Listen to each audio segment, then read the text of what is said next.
ஆண்டவருடைய பரிசுத்த நாமம் மகிமைப்படுவதாக. யாக்கோபின் புஸ்தகம் 2ஆம் அதிகாரம் 26வது வசனத்தை தியானிப்போம். அப்படியே ஆவி இல்லாத சரீரம் செத்ததாய் இருக்கிறது போல கிரியை இல்லாத விசுவாசம் செத்ததாய் இருக்கிறது. ஒவ்வொரு தேவ பிள்ளைகளும் கர்த்தரை விசுவாசிப்பது நல்லது.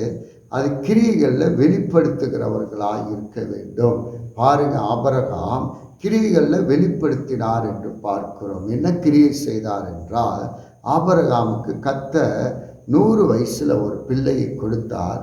அந்த பிள்ளையை கர்த்தர் சொல்லுகிறார், பலி செலுத்த வேண்டும் என்று சொல்லி ஆபிரகாம் அப்படியே அந்த வார்த்தைக்கு கீழ்ப்படிந்து பலி செலுத்த ஒப்பு கொடுத்த போது அதுதான் கிரிகளுக்கு அடையாளமாய் இருக்கிறது.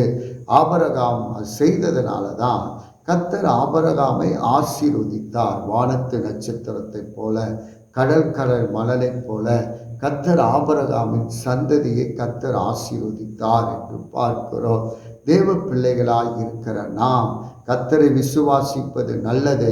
நாம் கிரிகளை செலுத்த வேண்டும். முதலாவது கிரிகள் என்ன என்றால், நம் ஜீவ பலியால் நம்மளை ஒப்பு கொடுக்க வேண்டும். நாம் பரிசுத்தமாய் வாழ வேண்டும், உண்மையாய் ஜீவிக்க வேண்டும். நாம் கர்த்தருக்காக அர்ப்பணிப்புள்ள வாழ்க்கை வாழ வேண்டும். அப்பொழுதுதான் கர்த்தர் நம்மளை ஆசீர்வதிக்கிறவராய் இருக்கிறார். ஆபிரகாமை ஆசீர்வதித்தது மட்டுமல்ல, ஆபிரகாமை பார்த்து சொன்னார், இவர் என்னுடைய சிநேகிதர் என்று சொல்லுகிறார். பாருங்க, ஆபிரகாமை சிநேகிதர் என்று சொல்லுகிறார்.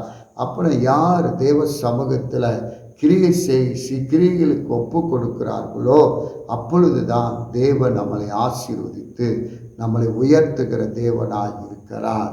இந்த அதிகாரத்தை நீங்கள் வாசியுங்கள், தியானியுங்கள். கர்த்தர் உங்களுக்கு நிறைவான நன்மைகளை கர்த்தர் கொடுப்பாராக. God bless you.